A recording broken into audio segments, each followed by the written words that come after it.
அஸ்ஸலாமு அலைக்கும் வரஹ்மத்துல்லாஹி வபரகாத்துஹு. சிரியாவில் என்ன நடக்கின்றது?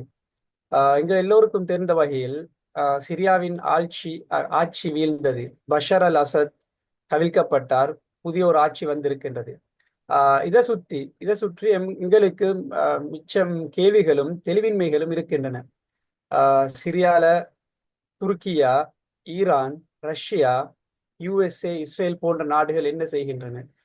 HTS குர்தி போராளிகள் போன்றவர்கள் அங்கு என்ன செய்கின்றார்கள்? இன்னும் பல கிளர்ச்சி குழுக்கள், ஆயுத போராட்டங்கள் அங்கு நடைபெறுகின்றன. இதன் வகிவாகங்கள் என்ன என்ன நடக்கின்றது, என்னதான் எதிர்காலத்தில் சிரியாவை சுற்றி என்ன நடக்கப் போகின்றது போன்ற கேள்விகளும் தெளிவின்மைகளும் எங்கள் மத்தியில் இருக்கின்றது. இதை பற்றி கலந்துரையாடுவதற்காக இன்று எம்மோடு இணைந்து கொள்கிறார் doctor Zakki Fauz. Doctor Zakki Fauz Malaysia இஸ்லாமிய சர்வதேச பல்கலைக்கழகம் IIUM இல் பொலிட்டிக்கல் சயின்ஸ் துறையில் இணை பேராசிரியராக கடமையாற்றுகிறார். மேலும் அவர் அவர் அவர் மேலும் ரிசர்ச் ஜேர்னல்ஸ்களில் இன்னொரு ரிசர்ச் ஆர்டிகல்ஸ் மற்றும் புக் ரிவ்யூஸ் வெளியிட்டிருக்கின்றார். அதே நேரம் குறிப்பாக மலேசியாவில் அமைந்துள்ள மலாயா பல்கலைக்கழகத்தில் சென்டர் ஃபார் சிவிலைசேஷனல் டயலாக் இணை உறுப்பினராகவும் இருக்கின்றார். மேலும் இஸ்லாம் சம்பந்தப்பட்ட இஸ்லாமிய அரசியல் சிந்தனை, இஸ்லாமிக் சோசியோ பொலிட்டிக்கல் தாட் சம்பந்தமாக ரிசர்ச் ஆராய்ச்சிகள் செய்து கொண்டிருக்கின்றார். வெளியீடுகள் வந்து கொண்டிருக்கின்றன. இன்னொரு பங்களிப்புகளை செய்து கொண்டிருக்கின்றார். ஸோ டாக்டர் ஜக்கி ஃபவுஸ், உங்களை வரவேற்பதில் மிக்க மகிழ்ச்சி. அஸ்ஸலாமு அலைக்கும் வரஹ்மத்துல்லாஹி வபரகாத்துஹு. அலைக்கும் அஸ்ஸலாம் வரஹ்மத்துல்லாஹி வபரகாத்துஹு. டாக்டர் ஜக்கி, நான் நேரத்தோடைய குறிப்பிட்டது போன்று சிரியாவை சுற்றி மிச்சம் விஷயங்கள் நடந்து கொண்டிருக்கின்றன. திடீரென ஒரு ஆட்சி மாற்றம், பல புவி அரசியல் பிரச்சனைகளும், ஆராய்ச்சியாளர்களும் பல்வேறுபட்ட கோணங்களில் இருந்து ஆராய்ந்து கொண்டிருக்கின்றார்கள். சிரியாவில் ஆட்சி மாற்றம் நடைபெற்றிருக்கின்றது. அசத் உண்மைக்குமே கடந்த 10 அல்லது 20 அல்லது 30-40 வருடங்களில் பார்த்தாலும் கூட அசத் ஒரு ஸ்ட்ராங்கான ஒரு லீடராகத்தான் பார்க்கப்பட்டார். அவரது ஆட்சி மிகவும் பெர்மனண்டாக இருக்கக்கூடும், நீண்ட காலம் இருக்கும் என்றுதான் மிகவும் பெரும்பாலுமான அரசியல் ஆய்வாளர்கள் குறிப்பிட்டுள்ளனர். இப்படி இருந்தும் திடீரென இப்படி ஒரு ஆட்சி மாற்றம், அதுவும் அதற்கு பின்னால் ஏதாலும் அரசியல் காரணங்கள் அல்லது புவி அரசியல் பின்னணிகள் இருக்கின்றதா? இது பற்றி நீங்க என்ன நினைக்கிறீங்க? பிஸ்மில்லாஹ் ரஹ்மான் ரஹீம். ஏற்கனவே நீங்கள் சொன்னது போல சிரியானுடைய பிரச்சனை இன்று மிக முக்கியமான சர்வதேச அவதானத்தை பெற்றிருக்கிறது. இந்த பிரச்சனையிலே ஏற்கனவே நீங்கள் குறிப்பிட்டது போல ஒரு சர்வதேச அவதானத்தை பெறுவதற்கான முக்கியமான காரணங்களில் ஒன்று திடீரென அசதுனுடைய ஆட்சி வீழ்ந்தது. உலகத்தில் இருக்கின்ற எந்த நாடும், எந்த ஆய்வாளரோ, எந்த உளவு ஸ்தாபனமோ அனுமானிக்க முடியாத அனுமானித்திருக்காத நிலையில் இந்த ஆட்சி மாற்றம் ஏற்பட்டிருக்கிறது. ஒரு திடீர் பிராந்திய சர்வதேச அரசியல் மாற்றம் என்று சொல்லலாம். இந்த பின்னணியில் ஏன் அசாத் ஒரு ஸ்ட்ராங் லீடராக கடந்த 5 வருடங்களிலே கருதப்பட்டார்? சிரியாவில் அவர் நிறைய நிலப்பரப்புகளை இழந்திருந்தாலும் அரபு வசந்தத்தின் பின்னர் மீண்டும் அவர் ரஷ்யா மற்றும் ஈரானுடைய உதவியோடு அவர் மீண்டும் ஆட்சியை கைப்பற்றி 3-2 நாட்டுடைய பரப்பான நில கட்டுப்பாடு அவரின் கீழ் இருந்தது. திடீரென அவர் ஏன் வீழ்ந்தார் என்பதை பொறுத்த வரைக்கும் பல அவதானங்கள் முன்வைக்கப்படுகின்றன. அதில் ஒன்று, அவரை முழுமையாக ஆதரித்த ரஷ்யா மற்றும் ஈரான். அவர் 2 நாடுகளும் தற்பொழுது அசதை ஆதரிக்க முடியாத நிலையில் இருக்கின்றன. காரணம், ரஷ்யா உக்ரைனிலும் ஈரான் இஸ்ரேலுடனான யுத்தத்திலும் ஈடுபட்டதனால் அவர்களுடைய இராணுவம் மிகவும் பலவீனப்பட்டிருக்கிறது. எனவே அசத் ஆதரிக்க முடியாத ஒரு நிலை காணப்படுவதாகவும் அதனை மக்கள் புரட்சி ஆதரவு ஆயுத குழுக்கள் அந்த சந்தர்ப்பத்தை பயன்படுத்தி அசாதை தாக்கி அவருடைய ஆட்சியை வீழ்த்தியதாக ஒரு கருத்து நிலவுகிறது. அதே போன்று 2வது முக்கியமான அவதானம் என்னவென்றால், கடந்த 5 வருட காலமாக அசாதுடைய இராணுவமும் மிகவுமே பலவீனமான நிலைக்கு சென்றிருந்ததாக பலர் சொல்கிறார்கள். காரணம், இந்த அளவுக்கு என்றால் அவர்களுக்கு சம்பளம் கூட நீண்ட மாதங்கள் வழங்கப்படவில்லை என்றும், அதே நேரம் ஈவன் எதிர்க்கட்சி படைகள் அசாதுடைய இராணுவத்திலே முன்னரங்கள் இருக்கின்ற இராணுவ வீரர்களுக்கு லஞ்சங்கள் கொடுத்து அவர்களை தங்கள் வசம் திருப்பி கொண்டதாகவும் சொல்லுகிறார்கள். எது எப்படியோ அசாதுடைய இராணுவம் கடந்த 5 வருட காலமாக மிகவுமே கஷ்டமான ஒரு நிலையிலே தான் இருந்திருக்கிறார்கள். ஏனென்றால் அசாதுடைய இராணுவத்தை பொறுத்த வரைக்கும் அவர்கள் கட்டாய இராணுவ சேவையில் தான் அவர் இருந்திருக்கிறார்கள். எனவே அவர்கள் எந்த அளவு தூரம் சிரியானுடைய ஜனாதிபதிக்கு விசுவாசமாக இருப்பார்கள் என்றது கூட ஒரு கேள்விக்குறியான ஒரு நிலை தான் இருந்தது. இதனை பலமுறை அசாதும் ரஷ்யா மற்றும் ஈரான் அதிபர்களை சந்தித்த பொழுது இந்த கன்சர்னை அவர் சொல்லியிருக்கிறார். என்னுடைய இராணுவத்தின் மீது எனக்கு அந்த அளவு நம்பிக்கை இல்லை என்ற மாதிரி. ஆனாலும் கூட இராணுவத்தினுடைய பலத்திலே அந்த அளவு நம்பிக்கையில் அவர்கள் மிகவும் வீக்கான நிலையில் இருக்கிறார்கள் என்ற அவதானத்தை ஏற்கனவே பலமுறை சொல்லியிருக்கிறார்கள் என்று பல அரசியல் ஆய்வாளர்கள் அந்த கருத்தை பேசியிருக்கிறார்கள். இந்த 2வது காரணி, அசாதுடைய இராணுவம் பலவீனமான நிலையில் இருந்தது என்றது ஒரு உண்மை. அதனையும் மக்கள் புரட்சி ஆதரவு படைகள் அதனை அவதானித்து வந்திருக்கிறது. 3வது முக்கியமான காரணி, எதிர்க்கட்சி படைகள், எதிர்த்தரப்பு படைகள், அதாவது அசாதுடைய ஆட்சியை கவிழ்ப்பதற்கான போராட்டத்தில் ஈடுபட்ட படைகள், குறிப்பாக அவர்கள் பல பிரிவுகளாக பிரிந்து அவர்களுக்குள்ளே பல மோதல்கள் காணப்பட்டன கடந்த 5-6 வருடங்களுக்குள். தற்பொழுது அவை எல்லாவற்றையும் அவர்கள் கலைந்து ஒரு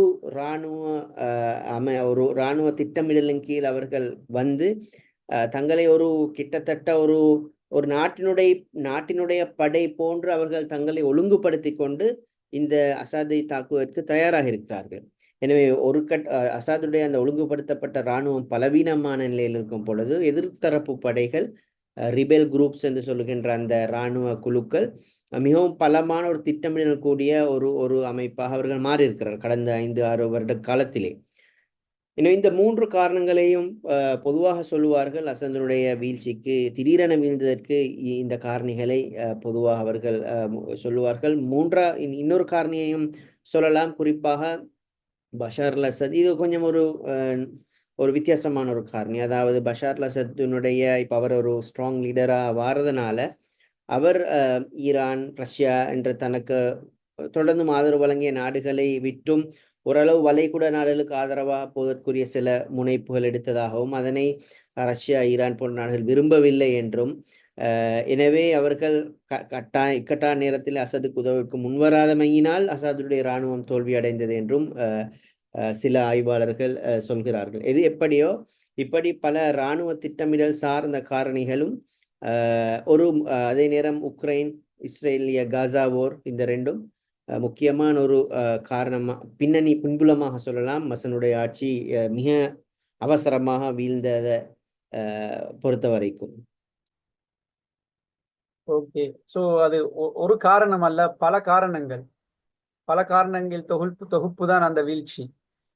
அதே நேரம் பல காரணங்களும் அந்த சர்வதேச பிராந்திய அரசியல் சூழலும் ஒன்றாக இணைந்ததால் அந்த வீழ்ச்சி ஏற்பட்டிருக்கிறது என்று கூட சொல்லலாம். ஸோ அதோட சம்பந்தப்பட்ட இன்னும் ஒரு கேள்விதான், இது மிச்சம் எழுதப்பட்ட ஒரு விஷயம்.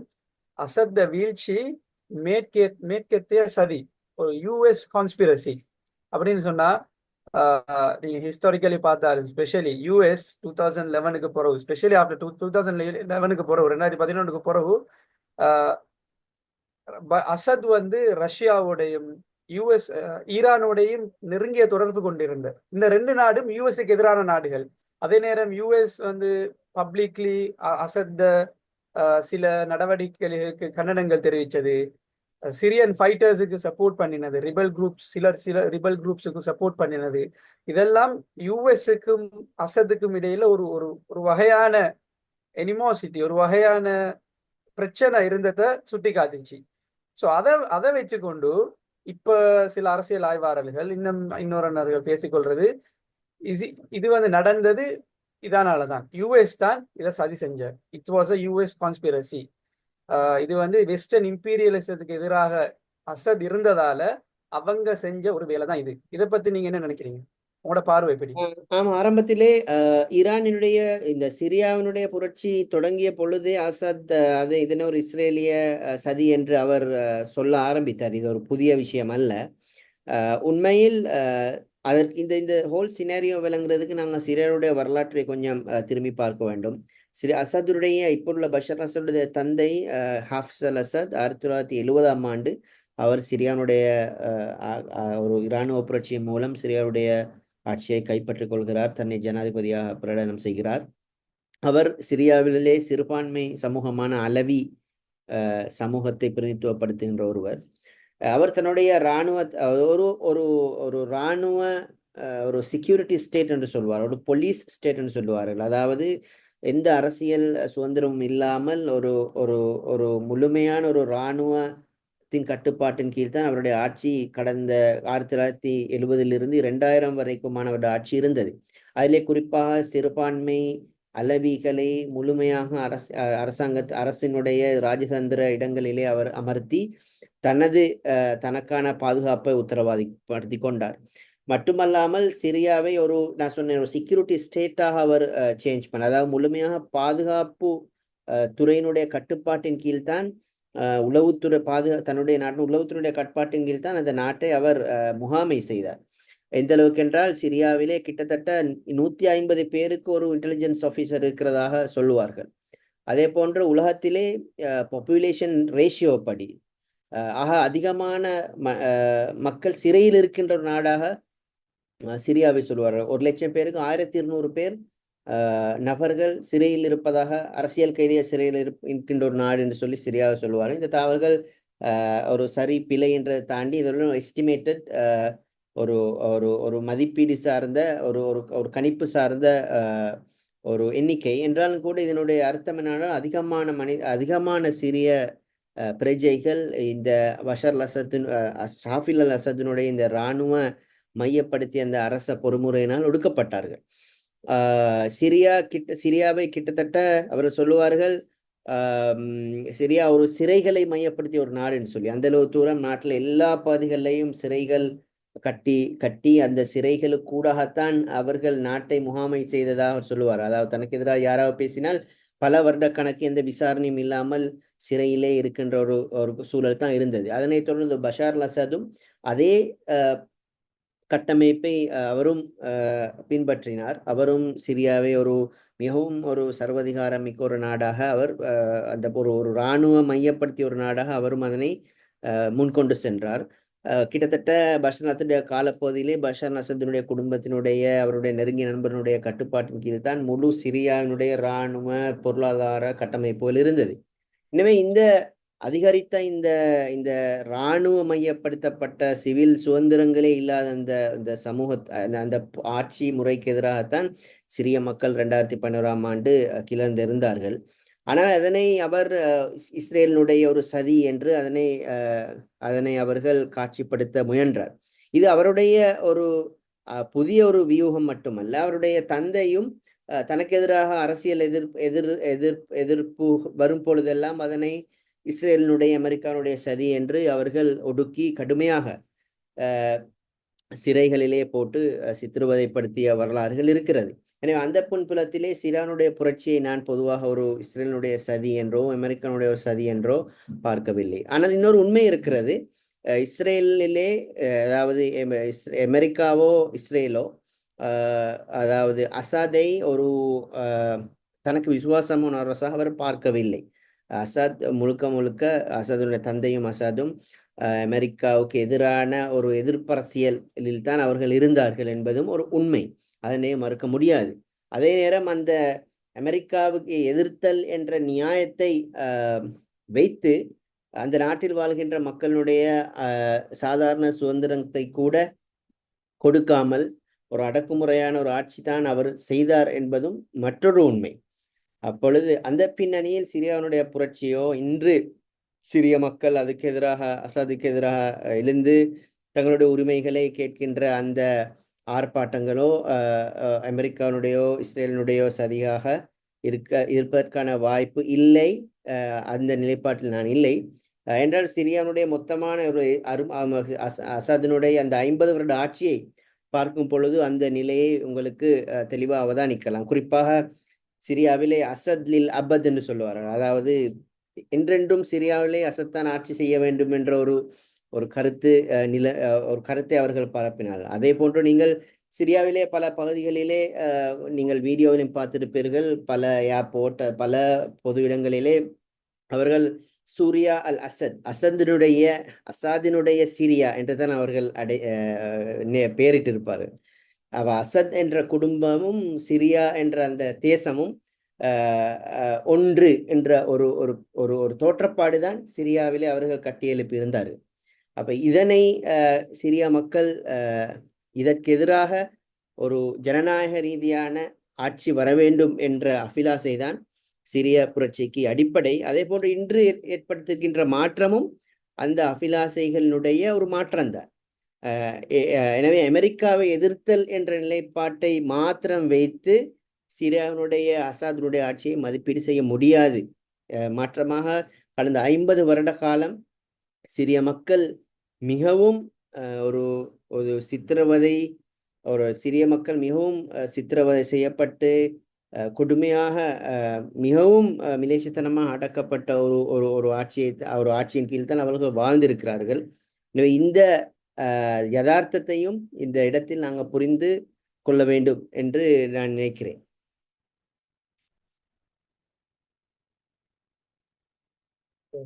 ஆம் டாக்டர். அடுத்ததாக பர்சனலி என்கிட்ட மிச்ச காலமாகிற கேள்வி, மிச்சம் நாடுகள்ல பல நாடுகள்ல மக்கள் புரட்சி நடக்குது, அரசியல் எதிர்ப்புகள் நடக்குது. ஏன் சிரியா மக்கள் போராட்டம் சிவில் யுத்தமாகவும் அதன் பிறகு பிராந்திய யுத்தமாகவும் மாறியது? அந்த அளவுக்கு பெரிய மோதலாக மாற காரணம் என்ன?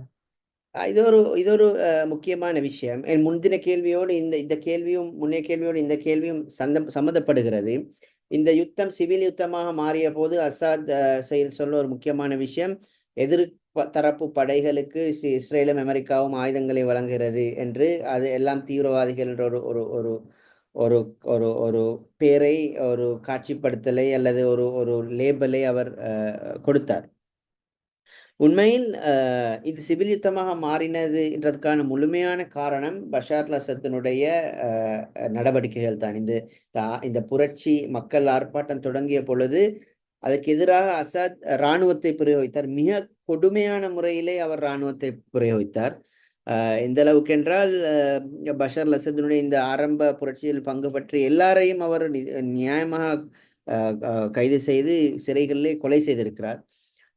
அது மட்டுமல்லாமல் தனக்கு, அதாவது இந்த புரட்சியை திட்டமிட்டு இராணுவமயப்படுத்துவதற்கு, அதாவது எந்த ஆயுதங்களும் இல்லாமல் சிவில் சமூகமாக நின்று செய்த ஆர்ப்பாட்டத்தை இராணுவமயப்படுத்துவதற்கு அவர் முழுமையாக செயற்பட்டார். அது கூட இது தீவிரவாதிகள் ஊடுருவியுள்ள ஒரு ஆர்ப்பாட்டம் என்றதை காட்டுறதுக்கு அவர் முயற்சி செஞ்சார். இது ஒரு முக்கியமான உண்மை. எனவே இதனை சிரியானுடைய எதிர்ப்பு ஆர்ப்பாட்டங்களை இராணுவமயப்படுத்தியதிலே அசதுக்கு ஒரு முக்கியமான பங்கு இருக்கிறது. 2 முறையிலே அவர் அதனை திட்டமிட்டும் செய்கிறார். அதே நேரம் அதனுடைய ஒடுக்குமுறை, கடுமையான இராணுவ தாக்குதல்கள், சித்திரவதைகள், இந்த சிரியாவினுடைய அசாத் எந்த விதமான அரசியல் சீர்திருத்தத்துக்கும் உடன்பட மாட்டார். அவரை ஆயுத ரீதியாகத்தான் அவரை வீழ்த்த வேண்டும் என்ற நிலைப்பாட்டுக்கு சில ஆர்ப்பாட்டக்காரர் வருவதற்கு அது காரணியாக அமைந்தது. இப்படி அது இராணுவமயப்பட்ட பொழுது இப்பொழுது அந்த பிரச்சனையை ஒரு வேறு சிக்கலான தளத்தை நோக்கி நகர்ந்தது. குறிப்பாக அந்த இராணுவமயப்பட்ட எதிர்கட்சிகள் ஒழுங்குபடுத்தி அசாதை கிட்டத்தட்ட வீழ்த்துவதற்கான அவருடைய இராணுவம் டமஸ்கஸை கைப்பற்றி அசாதுடைய நாட்கள் எண்ணப்பட்டு கொண்டிருக்கின்ற தருணத்திலே இந்த பிரச்சனை இன்னொரு தளத்துக்கு போகிறது. அசாதினுடைய வீழ்ச்சியை, அசாத் வீழ்வதை கண்ட அவருடைய நட்பு நாடுகளான ஈரானும் ரஷ்யாவும் இந்த அசாதை காப்பாற்றுவதற்காக சிரியாவுக்கு வந்தது. குறிப்பாக ஈரான் ஹிஸ்புல்லா படை கூடாக அசாதினுடைய இராணுவத்தை பலப்படுத்த ஆரம்பித்தது. ரஷ்யா தன்னுடைய விமானப்படை தாக்குதல்கள் கூடாக எதிர்த்தரப்பு ஆயுத குழுக்கள் முன்னேறி வருவதனை கட்டுப்படுத்தின. இப்போ ரஷ்யா முக்கியமாக வந்ததுக்கான காரணம் அவர்களுடைய மத்திய கிழக்கிலே அமெரிக்காவினுடைய ஆதிபத்தியத்தின் கீழ் இருக்கின்ற மத்திய கிழக்கிலே ரஷ்யாவுக்கு இருக்கின்ற ஒரே ஒரு விமான கப்பற்படை தளம் லட்டாக்கியா, தர்சூஸ் என்ற சிரியாவினுடைய கரையோர நகரங்களில் தான் அமைந்திருக்கிறது. எனவே அசாதை இழந்தால் தன்னுடைய அதிகாரமும் போய்விடும் என்ற ஒரு அச்சம் ரஷ்யாவுக்கு இருந்தது. ஈரானை பொறுத்த வரைக்கும் ஈரானுடைய மிடில் ஈஸ்ட் அந்த மத்திய கிழக்கில் ஈரானுடைய ஆதிபத்தியத்தை நிலைநாட்டுகின்ற ஈரான், ஈராக், சிரியா, லெபனான் என்ற அந்த அந்த அந்த நாடுகளை வைத்துதான் ஈரான் தன்னுடைய ஆதிக்கத்தை பரப்பிக் கொண்டிருந்தது. எனவே சிரியாவை இழப்பது என்பது கிட்டத்தட்ட ஈரானை பொறுத்த வரைக்கும் ஈரானுடைய சில ஆய்வாளர்கள் சொல்லியிருக்கிறார்கள் தெஹ்ரானை இழப்பதற்கு சமனானது என்று சொல்லி. அந்த அளவு தூரம் சிரியா ஈரானை பொறுத்த வரைக்கும் ஒரு முக்கியமான நாடு தன்னுடைய பிராந்திய அதிகாரத்தை நிலைநாட்டுவதில்லை. இந்த பின்னணியில் அசாதை பாதுகாப்பதற்கு ஈரான் வந்தது. ரஷ்யா தன்னுடைய கட்பட் படைத்தளம், விமானப்படைத்தளத்தை பாதுகாத்தல் என்ற பின்னணியில் அவர்கள் வந்தார்கள். அதே நேரம் இது இன்னொரு பரிமாணம் எடுக்குது ISIS-னுடைய உருவாக்கத்தில். ISIS குழு திட்டமிட்டு குர்தி மக்களை, தீவிரவாத குழு திட்டமிட்டு குர்தி மக்களை அழிப்பதற்கு ஆரம்பித்த பொழுதோ ISIS-ஐ எதிர்த்தல் தீவிரவாதத்துக்கு எதிரான போர் என்ற அடிப்படையில் அமெரிக்கா சிரியாவுக்குள்ள வந்தது. அதே போன்று குர்தி படைகள் பலமடைந்து சிரியாவிலே ஒரு முக்கியமான ஒரு இராணுவ படையாக வந்து கிழக்கு சிரியாவிலே பெரும் பகுதிகளை கைப்பற்றி கொண்டிருந்த பொழுது துருக்கி அதனை தனது தேசிய பாதுகாப்புக்கு அச்சுறுத்தலாக நோக்கியது. ஏனென்றால் துருக்கியிலும் ஒரு பெரிய குர்திய சமூகம் இருக்கிறது.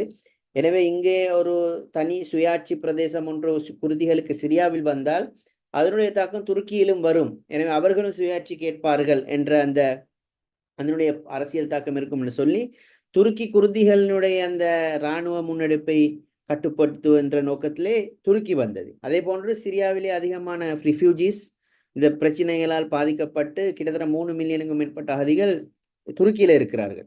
எனவே அது அர்தோகானை பொறுத்த வரைக்கும் துருக்கியிலே அவருடைய அரசியல் எதிர்காலத்தை கேள்விக்குட்படுத்துகின்ற ஒரு விஷயமாக மாறியது. எனவே அந்த அகதிகள் பிரச்சனையை தீர்க்க வேண்டும் என்பது அவருடைய 2வது ப்ராப்ளம். எனவே அகதிகள் பிரச்சனை தீர்ப்பதற்கான ஏராளமான முயற்சிகள் எடுத்தாலும் அது கைகூடவில்லை. எனவே இராணுவ ரீதியாக ஒரு முன்னெடுப்பை எடுப்பதை தவிர துருக்கியை பொறுத்த வரைக்கும் வேற தீர்மானங்கள் கைகூடவில்லை. எனவே அவரும் இராணுவ ரீதியாக எதிர்கட்சி இராணுவ குழுக்களை ஆதரித்தல் என்ற நிலைப்பாட்டுக்கு துருக்கி வந்தது. குர்திகளை கட்டுப்படுத்துகின்ற பின்னணியிலும் துருக்கி சிரியாவுக்குள்ள வந்தது. இப்படி இந்த சிவில் யுத்தமாக மாறிய பொழுது அது பல நாடுகள் வருகின்ற ஒரு தலையிடுகின்ற ஒரு விஷயமாக அது மாறியது. இதுதான் அந்த சிவில் யுத்தமாக உள்நாட்டு விஷயமாக இருந்தது ஒரு சிவில் பிராந்திய யுத்தமாக மாறினத்தினுடைய பரிமாணம். இப்போ ஆரம்பத்திலே அசத் அதனை இராணுவமயப்படுத்த முயற்சி செய்து அந்த இராணுவமயப்படுத்தியதன் எதிர்விளைவாக அது அந்த படைகள் சேர்ந்து அசதை வீழ்த்துவதற்கு நெருங்கியது. அப்பொழுதுதான் ஹிஸ்புல்லாவும் ஈரானும் உள்ளே வர ரஷ்யா வந்தது. ISIS உருவாக்கம், அதனை தொடர்ந்து அமெரிக்கா உள்ளே வந்தது. இந்த அத்தனை அரசியல் மாற்றங்களுடைய விளைவாகவும் குர்திகள் பலமடைய ஆரம்பித்த பொழுது துருக்கி சிரியாவுக்குள்ளால் வந்தது. இந்த பின்னணியில் தான் இந்த பிரச்சனை ஒரு சிவில் யுத்தமாக மாறியது. ஜியோ பொலிட்டிக்ஸ் மிகவும் சீரியஸாக விளையாடும் இடம் சிரியா. எல்லா பக்கமும் அரசியல் எல்லா நாடுகளும் அதற்கே உரிய அவங்களோட இன்ட்ரெஸ்ட நோக்கி நகர்ந்து கொண்டிருக்கிறாங்க. ஓகே, இதனோட சம்பந்தப்பட்ட அடுத்த விஷயம், நீங்க பிராந்தியம் ரீஜனல் பாலிடிக்ஸ் பேசுற. இஸ்ரேலோட வகைபாகம் என்ன? இஸ்ரேல் சிரியா பிரச்சனை சம்பந்தமா, அதே நேரம் இப்ப நடந்திருக்கிற ஆட்சி மாற்றம் சம்பந்தமா அவங்களோட நிலைப்பாடு என்ன? சிரியன் போர்டர் அவங்க எப்படி அதை பாக்குறாங்க? அவங்க நிலைப்பாடுகள் என்ன? அது முக்கியமான இன்னொரு கேள்வி. இஸ்ரேல் இந்த பிரச்சனை எப்படி பார்க்கிறது என்பது குறித்த ஒரு அவதானம் எங்களுக்கு தேவை. இஸ்ரேல் தொடக்கம் இந்த பிரச்சனையை நேரடியாக தலையிடவில்லை. ஏன்னா இஸ்ரேலை பொறுத்த வரைக்கும் இஸ்ரேல் இந்த பிரச்சனை எப்படி இந்த தளத்தை அடைந்து எப்படி பரிமாணம் எடுத்துக்கொண்டு போகிறது என்பதை நிதானமாக அவதானித்து வந்தது. இஸ்ரேலுடைய நிலைப்பாடு என்னன்னு சொன்னால், இஸ்ரேல் அதில் இருக்கின்ற சில ஆய்வாளர்களை சொல்வார்கள், இஸ்ரேல் ஒரு பிளவடைந்த சிரியாவை தான் இஸ்ரேல் ஆரம்பத்திலிருந்து காண விரும்பியது. ஏனென்றால் சிரியா ஒரு ஒருமித்த ஒரு தேசமாக இருப்பது இஸ்ரேலுடைய தேசிய பாதுகாப்புக்கு அச்சுறுத்தல் என்றுதான் இஸ்ரேல் புரிந்து இருந்தது. அப்ப இஸ்ரேலுடைய பார்வையின்படி சிரியானுடைய இஸ்ரேலுடனான போர்டர் பகுதி அசதுடைய கட்டுப்பாட்டிலும், வடக்கு சிரியாவிலே எதிர்த்தரப்பு ஆயுத குழுக்களும், கிழக்கு சிரியாவிலே குர்திகளும் ஒரு பிரிந்த நிலை, இந்த 3 தரப்புக்கும் மத்தியில சிரியா ஒரு பிளவுபட்டு நிற்பதைத்தான் இஸ்ரேல் ஆரம்பத்திலிருந்து விரும்பியது. இஸ்ரேல் முழுமையாக சிரியா அசதுடைய கட்டுப்பாட்டில் போறதையும் விரும்பல. அதே நேரம் அசாத் ஆட்சியிலிருந்து வீழ்த்தப்படணும்ன்றதையும் அவர் விரும்பல, இஸ்ரேல் விரும்பல ஆரம்பத்திலிருந்து. ஏனென்றால் எதிர்த்தரப்பு படைகள் அசாதுடைய ஆட்சியை வீழ்த்தி கைப்பற்றுவதனை விட அந்த இடத்திலே அசாத் இருப்பது பாதுகாப்பானது என்ற நிலைப்பாட்டில் தான் இஸ்ரேல் இருந்தது. ஆனால் அசாத் ஒரு வீக்கான ஒரு அசாதாக இருக்க வேண்டும், அதாவது முழு நாட்டிலும் தன்னுடைய கட்டுப்பாட்டை உறுதிப்படுத்தாத ஒரு அசாதா இருக்க வேண்டும் என்பதுதான் சிரியானுடைய இஸ்ரேலினுடைய சிரியா பிரச்சனை தொடர்பான நிலைப்பாடாக இருந்தது. ஆனால் தற்பொழுது அசாத் வீழ்ந்திருக்கிறார். இப்ப இஸ்ரேல் எப்படி யோசிக்குது என்று சொன்னால், இதுவும் பல ஆய்வாளர்கள் சொல்கின்ற, அரசியல் நோக்கர்கள் சொல்கின்ற ஒரு முக்கியமான விஷயம். இப்ப இஸ்ரேல் எப்படி யோசிக்குது என்று சொன்னால், எப்படியாவது சிரியாவிலே ஒரு ஸ்திரமான ஒரு ஆட்சி வருவதனை தடுக்க வேண்டும் என்ற ஒரு நிலைப்பாட்டில் இருப்பதாக சொல்கிறார்கள். என்று சொன்னால், சிரியாவில் ஸ்திரமான ஆட்சி வருவதை இஸ்ரேல் தனது பாதுகாப்புக்கு அச்சுறுத்தலாக நோக்குகிறது. அப்படி என்றால் இப்ப சிரியாவிலே ஒரு HTS தனது அதிகாரத்தை, நாட்டினுடைய அதிகாரத்தை கைப்பற்றிருக்கிறது. HTS-ஐ பொறுத்த வரைக்கும் அது ஒரு தீவிரவாத குழுவாக சர்வதேசத்துல பல நாடுகள் பிரகடனம் செய்திருக்கிறது.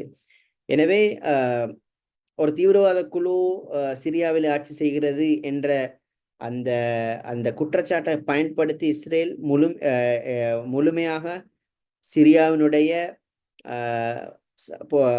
இராணுவ பொருளாதார கட்டமைப்புகளை சிதறடிக்க செய்கின்ற ஒரு முன்னெடுப்பில் தான் தற்பொழுது சிரியாவில் இருக்கின்ற அதிகமான பகுதிகளை இஸ்ரேல் தாக்கி வருகிறது. அதே போன்று இஸ்ரேலுக்கும் சிரியாவுக்கும் இடையிலான அந்த எல்லை பிரதேசங்களையும் அது கைப்பற்றி வருகிறது. அப்ப இஸ்ரேலுடைய பார்வை இதுகால வரைக்கும் எப்படி இருந்ததுன்னு சொன்னா, சிரியா ஒரு பிளவுபட்ட தேசமா இருக்கணும்ன்றதுலையும், அசத் ஆட்சியிலிருந்து முழுமையாக போகக்கூடாது, ஒரு பலவீனப்பட்ட அசதாக இருக்க வேண்டும், சிரியா பல பகுதிகளாக பிரிந்து நிற்க வேண்டும் என்பதுதான் இஸ்ரேலினுடைய திட்டம். அதாவது இஸ்ரேல் எதிர்பார்த்த சிரியா அதுதான். ஆனா இப்பொழுது அது மாறி இருக்கிறது. இப்ப அது இஸ்ரேல் கூட அந்த மாற்றத்தை எதிர்பார்க்கவில்லை என்பது தான் நீங்க சுவாரஸ்யமான ஒரு விஷயம். அப்ப இஸ்ரேலும் கூட அந்த மாற்றத்தை எதிர்பார்க்கவில்லை. இப்ப இஸ்ரேல் இப்ப அவசரமா என்ன செய்கின்றன்னு சொன்னால், ஒரு நிலையான அரசாங்கம் வருவதற்கு முன்னால் எவ்வளவு தூரம் சிரியாவை பலவீனப்படுத்த முடியுமோ அந்த அளவு தூரம் பலவீனப்படுத்துகின்ற ஒரு முயற்சியில் தான் இஸ்ரேல் இறங்கி இருக்கிறது. எனவே நீண்ட காலத்திலே ஒரு பலமான சிரியானுடைய அரசு உருவாகுவது என்பது ஜனநாயக ரீதியான சிரியானுடைய எல்லா மக்களையும் உள்வாங்கிய ஒரு சிரியா உருவாகுதல் என்பதனை பொறுத்த வரைக்கும் அதனை இஸ்ரேல் தனது பாதுகாப்புக்கு அச்சுறுத்தலாக பார்க்கிறது. இதுதான் இஸ்ரேலினுடைய பார்வை. அது அல்லாமல் இஸ்ரேல் எதிர்த்தரப்புகளையோ ஆளுந்தரப்பையோ ஆதரித்து நிற்கிறது என்ற அந்த கான்ஸ்பைரசி தியரியை நான் முழுமையாக ஆதரிக்கவில்லை. ஓகே. எமது கலந்துரையாடலின் கடைசி கேள்வி, இப்போ ஆட்சி மாற்றம் வந்திக்குது, அசத் வீழ்ந்திருக்கிறாரு, புதிய ஆட்சி ரிபல் குரூப்ஸ் கிளர்ச்சி குழுக்கள் முன்னுக்கு வந்து ஆட்சி மாற்றம் வந்திக்குது. அடுத்த கட்டம் என்ன? அசதுக்கு பின்னரான சிரியா எதிர்கொள்ளும் பிரச்சனைகள் எவ்வாறு இருக்கும்? அசதுக்கு பின்னரான சிரியா எவ்வாறு இருக்கும்? ஃபியூச்சர்ல சிரியா எப்படி இருக்கும்? சர்வதேச ரீதியில குளோபல் சப்போர்ட் ஒன்று ஈக்குமா? இக்கானமி எப்படி வளரும்? மக்கள் மத்தியில ஆதரவு ஈக்குமா? இது சம்பந்தமான உங்களோட நிலைப்பாடு. இது சம்பந்தமா 3 விஷயங்களை நான் பகிர்ந்து கொள்ள விரும்புகின்றேன். அதில் ஒன்று சிரியா எதிர்கொண்ட முதலாவது மிகப்பெரிய சவால் ஒரு இன்க்ளூசிவ் கவர்மெண்ட். ஏன்னா சிரியா ஒரு அரசாக இருக்கவில்லை. உண்மையிலே சிரியா ஒரு இராணுவ கும்பலினுடைய ஒரு கட்டுப்பாட்டில் இருந்த ஒரு நாடு. சிரியாவிலே ஒரு நேர்த்தியான ஒரு அரசு முறை ஒன்று இருக்கவில்லை.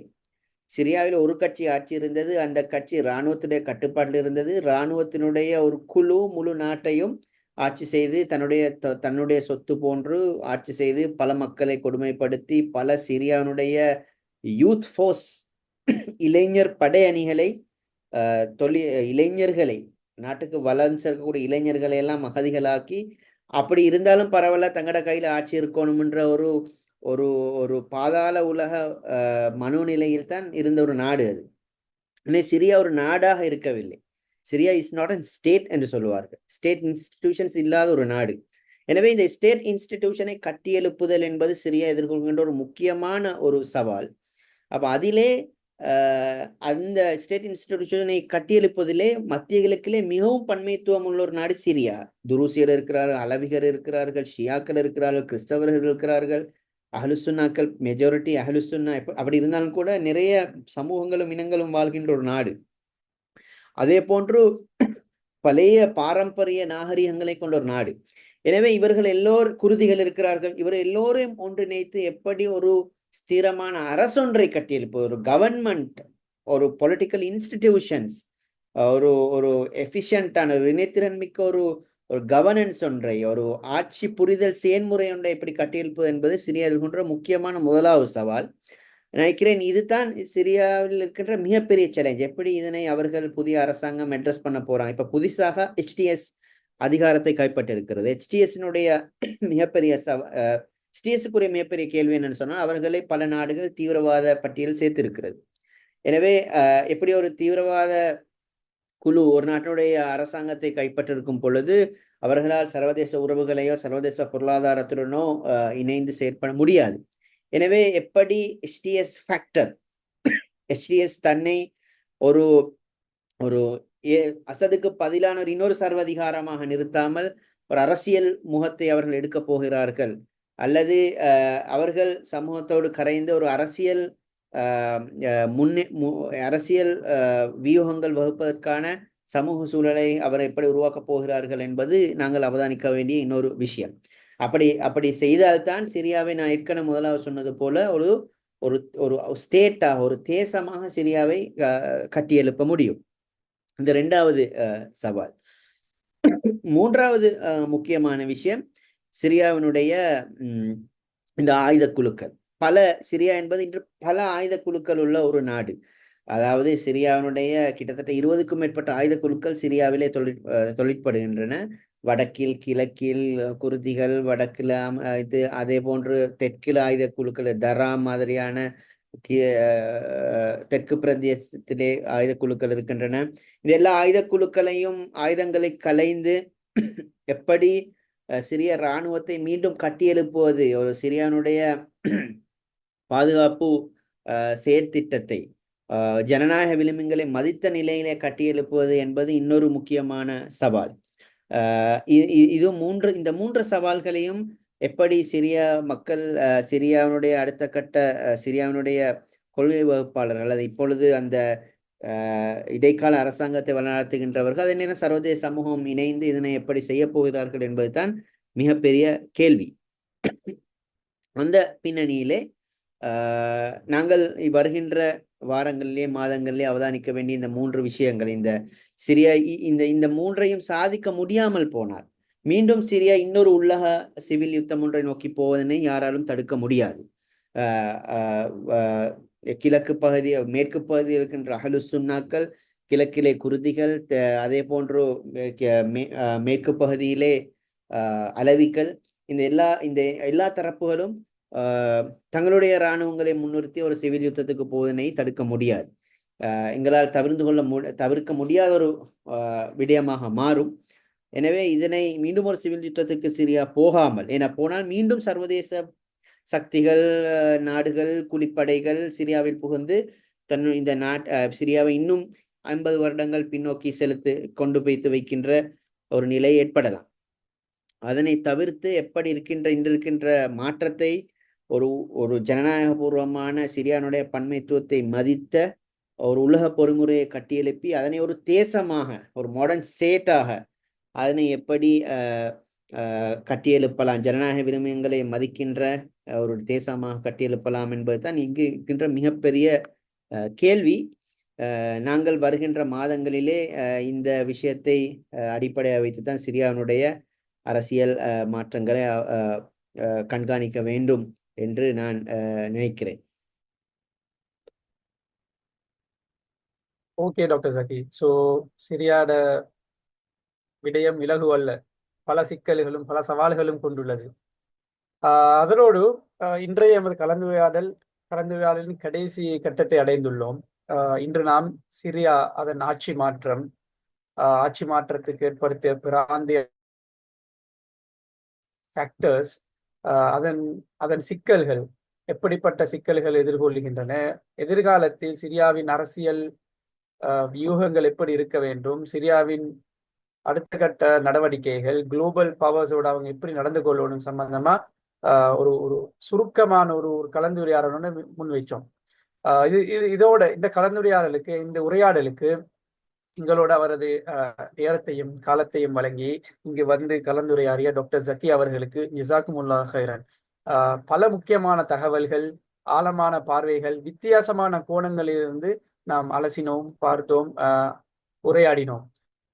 இன்ஷா அல்லாஹ் வரும் காலங்களில் புதிய கலந்துரையாடல்கள், புதிய கோணங்களிலிருந்தும் உரையாடுவோம். அஸ்ஸலாமு அலைக்கும் வரஹ்மத்துல்லாஹி வபரகாத்துஹு. ஜஸாக்குமுல்லாஹ் ஹைரன்.